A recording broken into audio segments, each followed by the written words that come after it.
જસદણમાં યુવકની હત્યાનો ભેદ ઉકેલાયો। ₹90,000ની લેતી દેતી મામલે આરોપીઓ યુવાનનું અપહરણ કરી વાડીમાં લઈ જઈ પહેલાં તો માર માર્યો, પછી તેની હત્યા કરી। તેમાં 3 આરોપીની ધરપકડ થઈ છે। નાના બાળકોનું ખાસ ધ્યાન રાખવા વાલીઓને અપીલ છે। રાજકોટમાં 4 વર્ષના બાળકનું પાણીની ટાંકીમાં પડી જવાથી મોત, કલાકની શોધખોળ બાદ મૃતદેહ મળી આવ્યો। અમદાવાદમાં પુરાદાદા નામક એક યુવકનો છે આતંક। પોલીસ ચોકીમાં તોડફોડ કરી।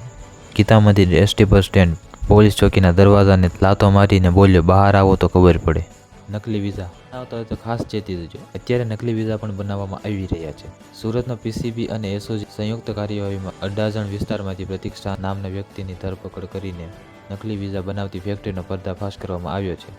આ ફેક્ટરીમાંથી યુકે, કેનેડા, મેસેડોનિયા, સર્બિયા, ચેકોસ્લોવાકિયા અને યુરોપના દેશોના નકલી વિઝાના સ્ટીકરો મળી આવ્યા છે। પોલીસને તેની પાસેથી 5 વિઝા સ્ટીકર મળ્યા છે। તપાસમાં જાણવા મળ્યું છે કે પ્રતીક શાહ આ નકલી વિઝા સ્ટીકરો દિલ્હી, ચંદીગઢ, પંજાબ અને હરિયાણાના એજન્ટોને વેચતો હતો।